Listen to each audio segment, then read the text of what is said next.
শোন, ধর তোর প্রিয় বন্ধু পটাইয়ের দাদু 151 বছর বয়সে মারা গেছেন। এই খবর শুনে তুই পটাইকে তোর সমবেদনা জানিয়ে, মানে তোর দুঃখ প্রকাশ করে একটা চিঠি লিখবি। তুই কি লিখবি বল? স্যার বলছি স্যার, প্রিয় বন্ধু পটাই, গতকাল তোর চিঠি পেয়েছি। তোর চিঠির খামটা খুললেই আমার একদম গায়ের লোম দাঁড়িয়ে গেছে, মাথার চুল খাড়া হয়ে গেছে, চোখটা লাল হয়ে গেছে, আমার হাতের তালু আর পায়ের তলা থেকে একদম ঘেমে টপ টপ করে জল ঝরতে শুরু করেছে। তোর দাদু এই পৃথিবীতে আর নেই, এটা ভাবতেই আমার যেন দাঁতটা খিচুনি ধরে যাচ্ছে। এত অকালে, এত অল্প বয়সে তোর দাদু আমাদের ছেড়ে চলে যাবে কোনো দিনও ভাবতে পারিনি। এটা বিশ্বাস করতেই যেন আমার পেটের নাড়ি একদম শুকিয়ে যাচ্ছে। কি সব বলছিস? 151 বছর বয়সে মৃত্যু হয়েছে, এটা আবার অকাল মৃত্যু হলো কি করে? স্যার 151 বছর বয়স এই 5G জামানায় এটা আবার কোনো বয়স হইল? শুধু 51 বছর বাঁচতেই এখন মানুষের কাল ঘাম ছুটে যায়, আর উনি তো 151 বছর বেঁচেছে। স্যার বন্ধুটা কার আর চিঠিটা কে লিখছে? বন্ধু তোর, আর চিঠিটা তুই লিখছিস। তাহলে আপনি শুধু শুনে যান।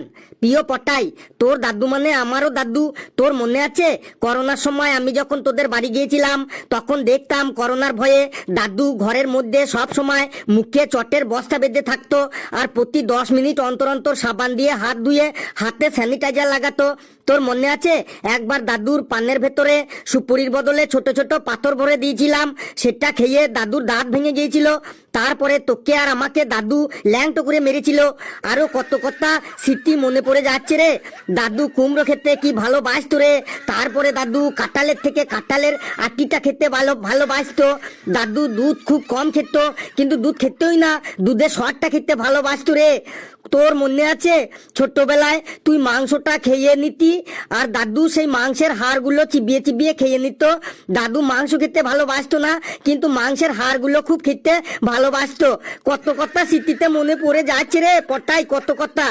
একদিন তুই মিষ্টি ভেবে নারকেলের গুটিগুলো চিবিয়ে চিবিয়ে খাচ্ছিলি, আর দাদু সেটা দেখতে পেয়ে তোকে চুলের মুঠি ধরে কি মারলো রে, মনে আছে পটাই? এখন সব কথা আমার মনে পড়ে যাচ্ছে পটাই, সব কথা। একবার দাদু টিকিট না কেটে ট্রেনে উঠেছিল, টিটিতে দাদুকে 10 টাকা ফাইন করেছিল। তারপর থেকে দাদু আর ট্রেনে চাপতো না। কোথাও যেতে হলে টিকিট কেটে লাইন ধরে হেঁটে হেঁটে চলে যেত, তাও টিটির ভয়ে ট্রেনে উঠতো না। আরো কত স্মৃতি, কত কথা মনে পড়ে যাচ্ছে রে পটাই, কিন্তু সেই দাদু আর নেই, আমাদের মধ্যে আর নেই, এটা ভাবতেই পারছি না পটাই। এই এই তুই থাম এবার।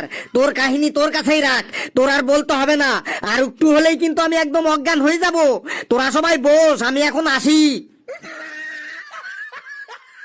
বন্ধুরা, ভিডিওটি কেমন লাগলো আপনারা কমেন্টসে জানাবেন, আর ভিডিওটি লাইক করবেন, যত পারেন শেয়ার করবেন, আর চ্যানেলটিকে সাবস্ক্রাইব করে আমাদের সাথেই থাকবেন।